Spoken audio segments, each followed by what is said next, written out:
In this video, I'm going to go through the process for finding the answer to a definite integral. So definite integrals, you know, have limits on the integration. And our answer is a number, a value, not an expression. Our answer becomes a number. So we get that number value by using our fundamental theorem of calculus, which says that into our expression we substitute the top value for x, and we subtract then substituting the bottom value from the integral. Now, with evaluating definite integrals using the substitution method, you have two options. I suppose this is, rather than method 1 and 2, it's option 1 or option 2. So in option 1, we're going to go through and we're going to actually adjust the limits. So you can see here on this line what I mean.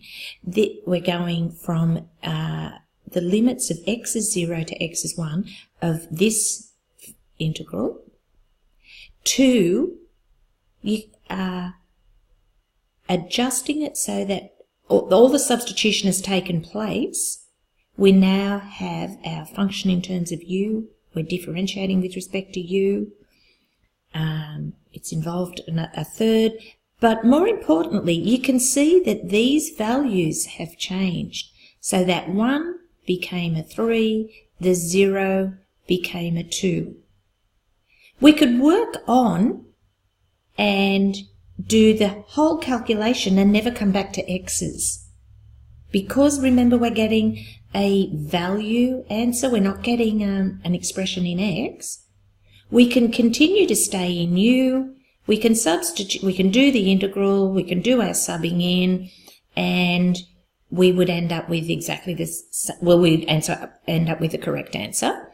Now, let me just explain where that 3 and the 2 came from. Well, we know that originally here, when x is 1, what should that corresponding u value be? Well, if x is 1, and we know that u is 2 plus x cubed, so u will be 2 plus, if x is just 1, 1 cubed is 1, so u becomes 3. That's where that comes from. And when x was 0, u is still 2 plus x cubed, so it's 2 plus 0 cubed, which is 2. And that's where that comes from. So integral from 2 to 3, they're the u values. So, on the other hand, an option 2 is to set this up such that we convert our integral from x function, or x pronumeral, into our u, and we keep the x values. Now, you know, I've really got to say I don't like this. I really don't like this. Because, strictly speaking, unless you're writing x equals 0 as your limits of integration and x equals 1, to simply write this 1/3 integral 0 to 1 of u cubed du, I would say is incorrect. Because without actually defining that 0 as an x value, this is not correct. This is not a correct statement. So on the whole, please don't ever write that, because it is totally wrong, and you may get an examiner who is just says that demonstrates incorrect processes and mark you down. Otherwise, you've got to do this, and then when you integrate your u, add 1 to the index, divide by the new index, you still have to write, but that's actually still for these x values. Then you can substitute back for u which is what we do when we have an indefinite integral, because we've got to get back to x per numeral, because we're going to give an expression in an indefinite integral question. But this is a definite question, and it's going to have a number value for the answer.